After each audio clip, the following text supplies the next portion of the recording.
নমস্কার বন্ধুরা, আমি জয়ী একটা নতুন ভিডিওতে তোমাদের সবাইকে স্বাগত জানাই। তো আজকে হচ্ছে জন্মাষ্টমী। তো সবাইকে জানাই জন্মাষ্টমীর অনেক অনেক প্রীতি ও শুভেচ্ছা। আশা করি দিনটা তোমাদের সবার ভালো কেটেছে। সত্যি কথা বলতে দিনটা চলে গেছে, বেশ কয়েকদিন হয়েছে ভিডিওটা দিতে আমার অনেক দেরি হয়ে গেল। তারও কিছু কারণ আছে, সেটা বলছি আস্তে আস্তে। তার আগে দেখো সেই দিনটাতে আমি কী করে আমার গোপু সোনাকে আদর যত্ন করেছি। আজ হচ্ছে জন্মাষ্টমীর আগের দিন। তো যেহেতু আগের দিন সব কিছু একা হাতে করতে হবে, তাই আমি ব্যাকগ্রাউন্ডটা আগের থেকেই সাজিয়ে রেখেছি। তো কীভাবে সাজিয়েছি সেটা তো তোমাদের সাথে শেয়ার করলামই। তো ভাবছিলাম পেছন দিকটা কি করে ডেকোরেশন করা যায়। তো হঠাৎ করে মাথায় আসলো আগের বারে যে থালাগুলো করেছিলাম, তোমরা যদি আগের বারে ভিডিও দেখে থাকো তাহলে অবশ্যই জানবে এবং এই থালাগুলোকে খুব সুন্দরভাবে চিনবে। তো ওই মধ্যে আমি টুনি লাইট দিয়ে এইভাবে পুরো কভার করে দিয়েছিলাম, যাতে জিনিসটা দেখতে পেছন দিকটা খুব সুন্দর লাগে। এই আইডিয়াটা কীরকম লাগলো তোমরা আমাকে জানাতে কিন্তু একদম ভুলো না। আর হ্যাঁ, আমি যেহেতু এখন হোম বেকিং করি, অনেকেই এখন জানো যে আমি কেক করি, তো হোমমেড কেক করি। তো সেই জন্য আমার জন্মাষ্টমীর দিন প্রায় 7-8টার উপরে কেকের অর্ডার ছিল। তো সেই সবগুলো একসাথে ম্যানেজ করে আমি যে গোপুর জন্য কিছু করতে পারবো আমি সেটা ভেবে উঠতে পারিনি। তো আগের দিনে কেক সব কিছু শেষ করে ডেকোরেশন করে রেখে দিয়েছি। তারপর সকাল সকাল উঠে নিজে স্নান সেরে একেবারে চলে এসেছি গোপুকে স্নান করাতে, কারণ তার জন্মদিন, তার সেবা না করলে তো হবে না, সবার আগে তার যত্ন। তো যাই হোক, সকাল সকাল স্নান টান সারিয়ে একেবারে সুন্দর করে মুচিয়ে টুচিয়ে নতুন জামা পরিয়ে সাজিয়ে গুছিয়ে একেবারে সিংহাসনে বিরাজ করলাম। এই হচ্ছে গোপুর সকালের ড্রেস। তোমরা অবশ্যই জানাবে সকালের ড্রেসটা কীরকম লাগছে। এটা আমার ফেভারিট কালার বলে সকালটা শুরু হলো এই কালারটা দিয়ে। এমনিই আজকে জন্মদিন, মুখটা এমনিই আজকে হাসিতে গদগদ, তার মধ্যে নতুন নতুন জামা, সাজ সজ্জা সব কিছু নিয়ে আমার গোপু যেন ভীষণ খুশি। তোমরা দেখলেই বুঝতে পারবে। এই দেখো সকালের সাজ। এরপর গোপুকে বসিয়ে মিষ্টি আর মাখন দিয়ে ভোগ নিবেদন করে দিয়েছি সকালে। এরপর চলো তোড়জোড় তো করতে হবে, কারণ অনুষ্ঠানটা তো সন্ধ্যেবেলা, জন্মদিন তো সন্ধ্যেবেলায় পালন করা হয়। এদিকে আমি তালের বড়া করার জন্য তালগুলোকে ভালো করে কাইয়ে নিচ্ছিলাম। তো তাল কাইয়ে একেবারে তালটাকে মেখে রেখে দেবো বেশ কিছুক্ষণের জন্য। তো কি করেছিলাম সেটা তোমাদের সাথে শেয়ার করি চল। প্রথমে তালটাকে কাবিয়ে নিয়ে তার মধ্যে সুজি দিয়েছি, ময়দা দিয়েছি, একটুখানি গুঁড়ো দুধ দিয়েছি। জানি না কেন আমি গুঁড়ো দুধটা দিয়ে, আমার খুব ভালো লাগে। এদিকে চিনি দিয়েছি, তার সাথে দিয়েছি একটুখানি খাবার সোডা, একটুখানি নুন, আর সঙ্গে দিয়েছি নারকেল একটু বেশি পরিমাণে। ভালো করে মেখে নিয়েছি এবং ভালো করে ফেটিয়ে নিয়েছি। যত ভালো করে ফেটানো হবে বড়াগুলো তত গোল গোল করে ফুলবে। তো যাই হোক, বেশ কিছুক্ষণ রেখে দিয়েছি, কারণ যেহেতু সুজি দেওয়া আছে তো একটুখানি ফুলবে। তো রেখে দেওয়াটা খুব প্রয়োজন, হাতে না সময় থাকলে আর কি করা যাবে। বাট আমি তার জন্য সবার আগে তালের বড়াটাকে মেখে একেবারে ব্যাটারটাকে তৈরি করে রেখে দিয়েছি। আর এদিকে তার সাথে সাথে সুজিটাও করে নিয়েছি, সুজিটা প্রায় হয়ে এসছে। আর এদিকে দুধটা গরম করতে বসিয়ে দিচ্ছি, কারণ আমি করব সিমুই পায়েস। আর যেহেতু আজকে জন্মাষ্টমী, অন্নভোগ তো দেওয়া যাবে না, তার জন্য সিমুই পায়েসই করেছিলাম। তো সিমুই পায়েস করতে তো বেশিক্ষণ সময় লাগে না। তো যাই হোক, সিমুই পায়েসটা হোক, সবেমাত্র সিমুইটা দিয়েছি। আর এদিকে আমি সুজিটাকে নামিয়ে ফেলেছি। সুজিটাকে নামিয়ে ভালো করে ঠান্ডা করার জন্য প্লেটের মধ্যে নিয়ে নিয়েছি এবং সুজিটাকে ভালো করে সুন্দর করে সাজিয়ে রেখে দিয়েছি। আর এরপরে চলে যাব সোজা নারকেল নাড়ু করতে, গোপালের অন্য আরেকটা প্রিয় খাদ্য। গোপালের সবথেকে প্রিয় জিনিস তো তালের বড়া, মালপোয়া, তার সাথে সাদা নাড়ুও কিন্তু গোপালের ভীষণ প্রিয়। তো তাই জন্য নারকেল নিয়েছি। আর হ্যাঁ, এত নারকেল, এই নারকেলগুলো যদি আমাকে আমার মাসি আর মামা কুড়িয়ে না দিত তাহলে আমার অবস্থা একেবারে শেষ, কারণ এত নারকেল করানো আমার পক্ষে সত্যিই সম্ভব না। যাই হোক, নারকেল তো নিয়ে নিয়েছি। নারকেলের সাথে গুঁড়ো দুধ আর একটুখানি চিনি দিয়ে, একটুখানি সামান্য নুন দিয়ে ভালো করে মেখে পাক হওয়ার জন্য বসিয়ে দিচ্ছি। আর এদিকে দেখো আমার পায়েস সম্পূর্ণ রেডি হয়ে গেছে এবং কাজু কিশমিশ দিয়ে এবারে সবার আগে গোপু সোনার জন্য তুলে রাখবো। তো গোপু সোনাকে যেইখানে খাবার দেবো সেই বাটিগুলোতে আগে একটা একটা করে তুলে রাখবো, তারপরে আমি নামাবো। তো পায়েস তো আর গরম দেওয়া যায় না, তাই সবার আগে পায়েসটা সেরে নিয়েছি। ওদিকে সুজিটাও হয়ে গেছে। এরপরে আমার নাড়ুরও পাক দেওয়া হয়ে গেছে এবং একটা একটা করে আমি নাড়ুগুলো করে নিচ্ছি। বেশি কিছু করিনি, তো যেইটুকু করেছি সেটাই তোমাদের সাথে শেয়ার করলাম। তো তোমাদের কীরকম লাগলো আর তোমাদের বাড়িতে কী করে আয়োজন করেছিল জন্মদিনের গোপুর, সেটা আমাকে জানাতে কিন্তু কমেন্টে একদম ভুলো না। এরপর নাড়ুগুলো করার পরে তালের বড়াটাকেও ভেজে নেবো, কারণ অনেকটা তালের বড়া করতে হবে, অনেকটা সময় লেগে যাবে। তাই জন্য ভাবলাম যে না, এই কাজটা আগে শেষ করি, কারণ এটা প্রিয় খাবার, এটা যদি কোনো রকম কমতি হয় তাহলে তো আর রেহাই নেই। তো যাই হোক, তো সবার আগে তালের বড়াগুলোকে ভেজে নিই চলো। তো তোমরা একটা জিনিস খেয়াল করেছো কিনা আমি জানি না, যে তোমাদের যেহেতু বললাম যে আমার ভিডিওটা দিতে অনেকটা লেট হয়েছে, তো কারণটা হচ্ছে যেদিনকে জন্মাষ্টমী তারপরের দিন ছিল নন্দ উৎসব। তো নন্দ উৎসবের পরের দিন গেছিলাম আমি দাঁত তুলতে। আর আমার যেহেতু আক্কেল দাঁতের জন্য আমি প্রচণ্ড পরিমাণে কষ্ট পাচ্ছি এবং ভুগছি, তো আমার দাঁতটা তুলতেই হতো এবং সেই দিনকে গেছিলাম আমি দাঁত তুলতে। তো সব কিছু মিটিয়ে নর্মাল হতে আমার এখনও কিছুটা টাইম লাগছে। আমি নর্মালি কথা বলছি ঠিকই, কিন্তু দাঁতে ব্যথাটা তো এখন আর নেই, কিন্তু এখনও পর্যন্ত দাঁতে সেলাই পর্যন্ত কাটা হয়নি। কিন্তু ভাবছি যে না, এদিকে ভিডিওটা এডিট করে রেখে দিয়েছি, ভয়েস ওভার না করলে ছাড়বো কী করে। তো ভাবলাম না, এখন যখন ব্যথা নেই কাজটা সেরেই ফেলি। তোমাদের সাথে শেয়ার না করতে পারলে তো আমার শান্তি হচ্ছে না। তো তোমরা অবশ্যই আমাকে কিন্তু জানিও সব কিছু কীরকম লাগলো। আর হ্যাঁ, এই করতে করতে আর কথা বলতে বলতে আমার কিন্তু তালের বড়াগুলো সব ভাজা হয়ে গেছে। তো চলো তালের বড়াগুলো ভাজা শেষ হোক, আর আমি ওইদিকে বসিয়ে দিই গোপুর জন্য আলুর দম। তো যেহেতু আজকে লুচি ভোগ, তাই আলুর দম তো মাস্ট। তো আলুগুলোকে সবার ফার্স্টে আমি নুন আর হলুদ দিয়ে একটুখানি ভালো করে ভেজে নিয়েছি, আর এখানেই সিদ্ধ করে নিয়েছি। আমি আলাদা করে প্রেশার কুকারে সিদ্ধ বা অন্য কিছুভাবে করিনি, কারণ আমার মনে হয় যেন সিদ্ধ করে আলুর দম করলে টেস্টের থেকে এইভাবে আলুর দম করলে টেস্ট আরও বেশি ভালো আসে। তো যাই হোক, আমার আলুগুলোকে মোটামুটি লাল লাল করে নরম করে ভাজা হয়ে গেছে এবং আলুগুলোকে তুলে ফেলেছি। এবার তেলটা একটু কমিয়ে নিয়ে তার মধ্যে তেজপাতা, শুকনো লঙ্কা আর গরম মশলা ফোড়ন দিয়ে দিয়েছি। তো তোমরা কি করে করো আমি জানি না। তো আমি চেষ্টা করি জন্মদিনে আমরা যেরকম স্পেশাল খাওয়া দাওয়া করি, তো গোপালের জন্য সেদিনকে আমি স্পেশাল রান্না করব, তো তাই জন্য আমি একটু আলাদাভাবেই করেছি। তো এদিকে মিক্সিতে আমি আদা, টমেটো, জিরে আর ওদিক থেকে কাজু কিশমিশ সব কিছু দিয়ে কাঁচা লঙ্কা দিয়ে একটা পেস্ট তৈরি করে নিয়েছি। আর এরপর তেলের মধ্যে সেই পেস্টটা দিয়ে দিয়েছি এবং তার ধোয়া জলটাও দিয়ে দিয়েছি এবং ভালো করে ফুটিয়ে নিয়েছি। তারপরে একটুখানি তেল ছেড়ে দিলে তার মধ্যে জিরে গুঁড়ো, ধনে গুঁড়ো, লঙ্কার গুঁড়ো সামান্য, একটু কাশ্মীরি লঙ্কার গুঁড়ো, তারপরে গরম মশলা, তারপরে দিয়েছি স্বাদ মতো নুন আর স্বাদ মতো চিনি। আর এটা যেহেতু ভোগের রান্না আন্দাজেই দিতে হবে, তো আন্দাজেই দিয়েছিলাম। আর গোপালের কৃপায় সব রান্না সত্যি ভালো হয়েছে। এটা প্রসাদ বলেই ভালো হয়েছে, নর্মালি করলে কিন্তু এত ভালো হতো না। কি বলো তোমরা? এরপর দিয়ে দিয়েছিলাম আলুর দমের মশলা, সব কিছু দিয়ে ভালো করে কষিয়ে নিয়েছি যতক্ষণ পর্যন্ত ভালো করে তেল না ছেড়ে দিচ্ছে। তেল ছাড়া হয়ে যাবার পরে, মানে ভালো করে কষে নেবার পরে এরপরে আলুগুলোকে দিয়ে দেবো। আলুগুলো মোটামুটি 90%-এর মতো সিদ্ধই হয়ে গেছে। তো আমি এখানে ভালো করে আলুর সাথে মিশিয়ে ভালো করে কষিয়ে নিলাম, যাতে আলুর মধ্যেও সব কিছু ফ্লেভার ঢোকে। তো তারপরে দিয়ে দিয়েছি জল, পরিমাণ মতো একটু বেশি জল দিতে হবে, কারণ আলু তো সব জল পরে চুষে নেবে। তারপরে দিয়ে দিয়েছি গরম মশলা, আর সঙ্গে দিয়েছি ফ্রেশ ক্রিম, আর সঙ্গে দিয়েছি একটুখানি ঘি।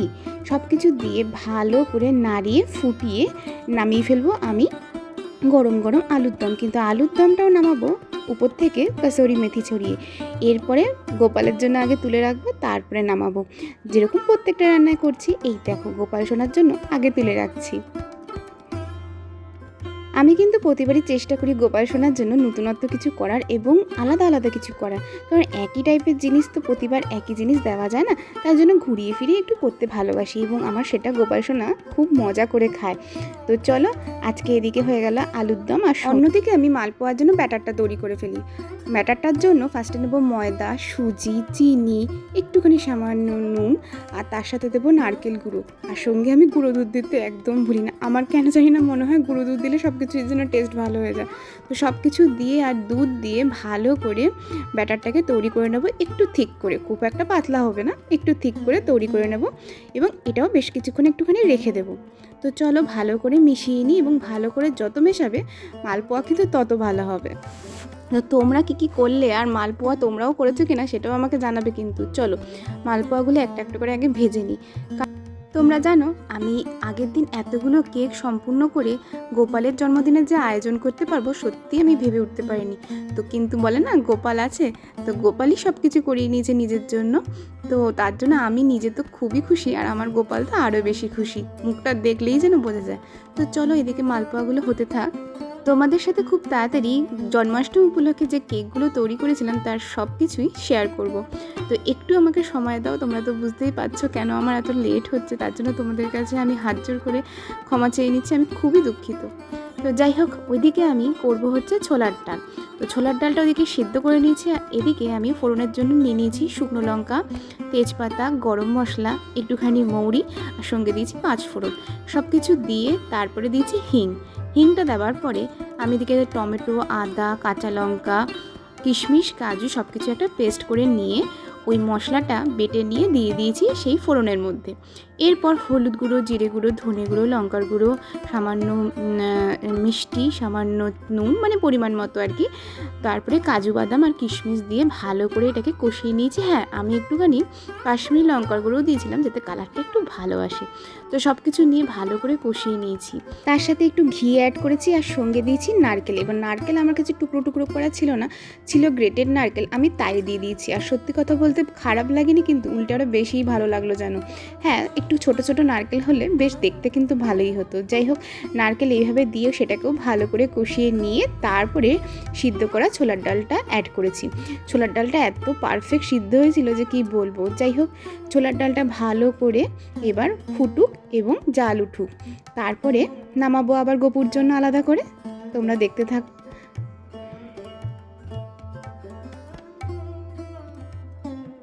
ব্যাস, আমার ছোলার ডাল একেবারে রেডি। এবার গোপুর জন্য আগে তুলে রাখি, কারণ গরম গরম জিনিস খেতে তো পারবে না বাচ্চা মানুষ, তাই আগে ঠান্ডা করার জন্য তার খাবারটা আগে আলাদা করে আমাকে তুলে রাখতেই হবে। তো যাই হোক, এরপরে আমি একেবারে চলে এসেছি লুচি করার জন্য। তো লুচি টাচি মেখে একেবারে লেচি করে রেখে দিয়েছি আর করে ফেলবো এবার লুচি। তো বেশি কিছু করতে পারিনি এইবারে, যেহেতু আমার কাছে সময়টা খুবই কম ছিল, সব কিছু একা হাতে করতে হয়, তো তাই এর থেকে বেশি আমি এবারে আর করতে পারিনি।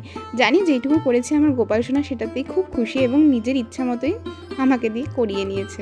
তো যাই হোক, লুচিগুলোকে বেলে নিই আর ভেজে নিই। আর তোমরা জানো আমি এত কিছুর মধ্যে একটুখানি নিজের জন্য রেডি হওয়ার সময় পাইনি, তার জন্য আমি পুরোটাই ক্যামেরার পেছনে দিয়ে চালিয়ে দিয়েছি, কারণ আমি পুরো পাগলের মতো মানে কাজ করে শেষ করতে পারছিলাম না।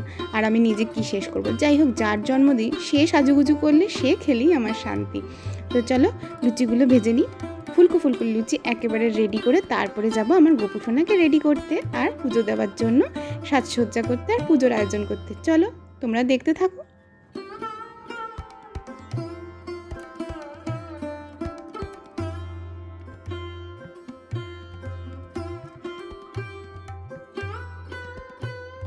চলো, গোপু সোনার জন্য একেবারে সব কিছু রেডি করে নিয়েছি আমার সাধ্য আর সামর্থ্য মতো, মনে শ্রদ্ধা দিয়ে। এরপরে গোপু সোনার স্নানের জন্য আয়োজন করেছি পঞ্চামৃত, দুধ, ঘি, দই, মধু সব কিছু নিয়ে একেবারে রেডি করে চলে এসেছি গোপু সোনাকে স্নান করাবো বা অভিষেক করাবো বলে। তো এই জামাটা চেঞ্জ করে এবার গোপু সোনার স্নানের পালা বা অভিষেক করার পালা। তো সবার ফার্স্টে ঘি দিয়ে গোপু সোনাকে স্নান করিয়েছি। ঘি দিয়ে স্নান করানোর পরে দিয়েছি হচ্ছে দই দিয়ে সুন্দর করে গোপু সোনাকে স্নান করিয়েছি। দইটা পড়ার পরে গোপু সোনার মুখ থেকে যখন পড়ছে দেখতে যে কী ভালো লাগছে। তারপরে দিয়েছি মধু দিয়ে ভালো করে স্নান টান সারিয়ে তারপরে কাঁচা দুধ দিয়ে অভিষেক করিয়েছি। কাঁচা দুধ দিয়ে অভিষেক করানোর পরে তারপরে দিয়েছি হচ্ছে গঙ্গার জলে তুলসী পাতা দিয়ে অর্পণ করেছি। আমি নিজের থেকে যেইটুকু জানি বা যেইটুকু শিখেছি সেইটুকুই মন মতো করার চেষ্টা করেছি। কোনো বিধি নিষেধ দিয়ে সব কিছু জেনে যে করেছি তা না, তাও যদি আমার কোনো ভুল ত্রুটি হয়ে থাকে গোপু তুমি আমায় ক্ষমা করো। তো এদিকে আমি ফুল দিয়ে তুলসী পাতা দিয়ে সুন্দর করে স্নান টান সারিয়ে এরপর ভালো করে গঙ্গার জল দিয়ে একেবারে স্নান করে গোপু সোনাকে তুলব, কারণ এবার যে বার্থডে ড্রেস পরার সময় চলে এসেছে। আর গোপু সোনার বার্থডে ড্রেস তার প্রিয় কালারের, স্কাই কালারের। তো চলো তোমাদেরকে দেখাই ড্রেসটা। এই হচ্ছে গোপু সোনার ড্রেস। এত সুন্দর লাগছিল আমার, কি আর বলবো। মানে আমি এখনও ভিডিওগুলো দেখছি আর ভাবছি যে কি অপূর্ব লাগতে পারে একজনকে, যে মানে ভাষা পাই না কিছু বলার। তো যাই হোক, গোপু সোনাকে একেবারে রেডি করিয়ে তোমাদেরকে দেখাচ্ছি। চলো, নতুন জামা, নতুন গলার হার থেকে শুরু করে নতুন গয়না গাটি, পাগড়ি টাগড়ি পরে একেবারে রেডি সিংহাসনে বসানোর জন্য।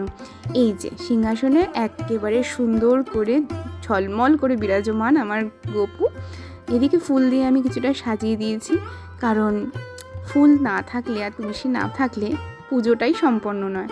তো যাই হোক, এরপরে সব কিছু সাজিয়ে গুছিয়ে চলে এসেছি গপুকে প্রসাদ বা খাদ্য নিবেদন করব বলে। তো যাই হোক, এই দেখো আমার গপু সোনাকে, তোমরা একবার বলো কীরকম লাগছে।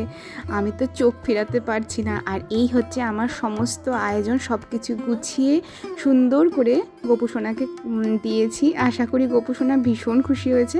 আর এদিকে আরতির মধ্যে দিয়ে পুজো করার সম্পন্ন করছি, তো তোমরাও দেখতে থাকো। আর ওই হচ্ছে আমার গপু সোনার কেক, যেটা আমি তোমাদেরকে একটু পরে ভালো করে দেখাচ্ছি। পুজোটা আগে সেরে নিই চলো। পুজোর সময় তোমাদেরকে কিছু তো আমি দেখাতে পারবো না, পুজোটা হয়ে যাক তারপরে তোমাদেরকে আমি সম্পূর্ণ ভালোভাবে দেখাচ্ছি। পুজো হয়ে গেছে, এই হচ্ছে আমার গপু সোনার মুখটা যেন খুশিতে একেবারে ভরছে না। তো চলো, আর এই হচ্ছে আমার ছোট্টখাট্টো ডেকোরেশন। হাতে বেশি সময় ছিল না, যা পেরেছি তাই করারই চেষ্টা করেছি। তো যাই হোক, এই হচ্ছে গপু সোনার সমস্ত আয়োজন। এই হচ্ছে তালের বড়া, লুচির পরে হচ্ছে মালপোয়ার সাথে হচ্ছে এদিকে যত রাজ্যের বিস্কুট আছে, চিপস আছে, চকলেট রয়েছে, মাখন রয়েছে, পায়েস, সুজি, 5 রকমের ফল, খেজুর, এদিকে রয়েছে আলুর দম, ওদিকে রয়েছে ছোলার ডাল, এদিকে রয়েছে নাড়ু আর তালের বড়া। আর এই হচ্ছে আমার গপু সোনার বার্থডে কেক, যেটা আমার হাতে বানানো। তোমরা অবশ্যই জানাবে যে কেকটা কীরকম হয়েছে। এদিকে আমি সব কিছু আলাদা করে যেগুলো তুলেছিলাম গপুর জন্য, সেইগুলোকে সুন্দর করে সাজিয়ে গপুকে পরিবেশন করেছি। আশা করি গপুর ভীষণ পছন্দ হয়েছে। এদিকে ছিল মিষ্টি, তার সাথে ছিল রসমালাই আর বিভিন্ন ধরনের চকলেট তো রয়েছে। ওদিকে ফ্রুটি রয়েছে, স্প্রাইট রয়েছে, মিশ্রি রয়েছে, নকুলদানা রয়েছে। ব্যাস, এই হচ্ছে আমার ছোট্টখাট্ট আয়োজন। তো এরপর কেক কাটার পালা। আর কেক কাটতে কাটতে ভিডিওটা এখানেই শেষ করলাম। ভিডিওটা যদি ভালো লাগে তাহলে সাবস্ক্রাইব করতে ভুলো না, ফলো করতে ভুলো না ফেসবুক থেকে দেখতে থাকলে। আজকের জন্য টাটা, দেখা হচ্ছে নতুন অন্য কোনো ভিডিওর সঙ্গে। ততক্ষণ অবধি সবাই ভালো থেকো।